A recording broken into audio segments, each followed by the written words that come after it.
Hello guys, मैं आज आप लोगों के लिए फिर से एक नया वीडियो लेके आया हूँ। गाइस प्लीज़ चैनल को सब्सक्राइब कीजिए, लाइक कीजिए। हम लोगों ने प्रीवियस वीडियो में देख लिया था, यदि हमारे पास इक्वेशन होमोजीनियस है और राइट हैंड साइड इक्वेशन 0 है तो हम लोग उसका CF कैसे निकालते थे। CF निकालने वाले उसमें PI को हम लोग 0 ले लेते थे क्योंकि हमारा राइट हैंड साइड 0 होता था। अब हमारे पास क्वेश्चन होता है कि यदि इक्वेशन तो होमोजीनियस है बट लेकिन राइट हैंड साइड 0 नहीं है तो हम उस इक्वेशन को कैसे सॉल्व करेंगे। इसमें हम लोग 4 से 5 कंडीशंस देखेंगे। उसमें 5 केसेस पढ़ने के बाद हम लोग को आसानी से PI भी निकाल लेंगे और CF तो हम लोग ने निकालना सीख लिया यदि इक्वेशन होमोजीनियस है। चलिए गाइस हम लोग आज की वीडियो स्टार्ट करते हैं। केस फर्स्ट कहता है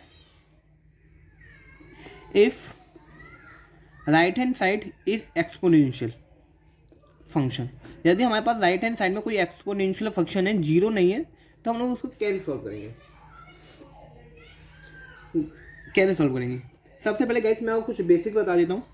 हम लोगों के पास क्वेश्चन हुआ करता था f of d dash into Z equal to 0 हुआ करता था, बट लेकिन अब हम लोगों के पास क्या है, f of d dash Z equal to function होगा कोई भी x y z का फंक्शन होगा। तो हम लोग इसका PI कैसे निकालेंगे।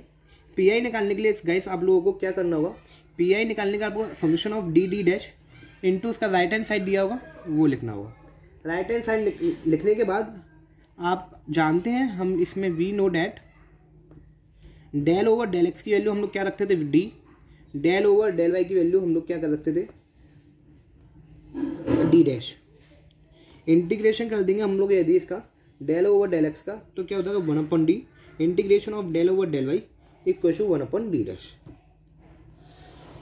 इतना ये गाइस ये सब बेसिक था। यदि आप लोगों के पास इक्वेशन 0 हुआ करती थी PI 0 हो जाता था। यदि इक्वेशन में यदि कोई भी फंक्शन x ऑफ y का है तो हम लोग उसे सॉल्व किससे करेंगे, ऐसे करेंगे। गाइस पहला केस हम लोग डिस्कस करते हैं। पहला केस मैंने आपको ऊपर ही लिख दिया, if the RHS is exponential function. यदि कोई हमारे पास RHS किस में, एक्सपोनेंशियल में तो उसे कैसे करेंगे। एक्सपोनेंशियल करने के लिए गाइस आप लोगों को क्या करना हो, सिंपल हम लोग एक एग्जांपल से समझते हैं। मैं पहले बता देता हूँ व्यू। यदि कोई फंक्शन ऑफ d और d डैश e की पावर 2x प्लस 3y है तो गाइस इसका कॉन्स्टेंट निकालेंगे। x का कोफिशिएंट क्या होगा, x का कोफिशिएंट आपको पता है 2 होगा और y का कोफिशिएंट कितना होगा 3 होगा। x और y के कोफिशिएंट को हम लोग क्या करेंगे गाइस, d में पुट कर देंगे और y के कोफिशिएंट को हम लोग d डैश में पुट कर देंगे।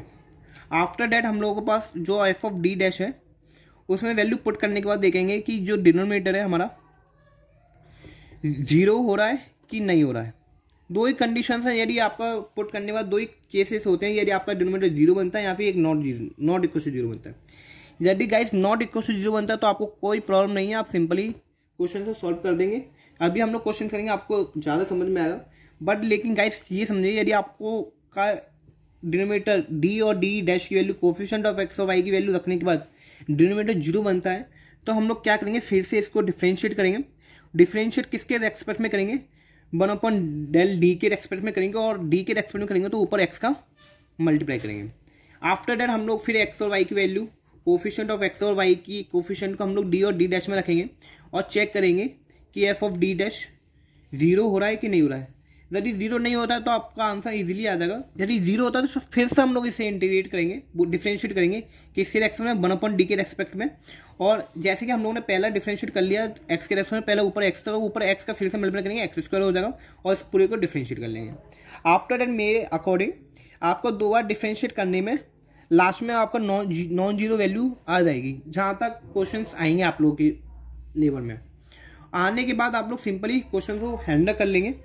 गाइस आज की वीडियो में हम लोग इतना रखते हैं, जैसे आप लोगों ने, मैंने आज की वीडियो में आपको बताया कि यदि राइट हैंड साइड 0 नहीं है और उसका एक्सपोनेंशियल फंक्शन है तो उसे कैसे सॉल्व करेंगे। मैंने आज उसकी पूरा फाउंडेशन तैयार कर दिया है। नेक्स्ट वीडियो में हम लोग इसके एग्जाम्पल्स करेंगे। थैंक यू गाइस, आज के लिए इतना रखते हैं। गाइस प्लीज़ चैनल को सब्सक्राइब कीजिए। Thank you guys.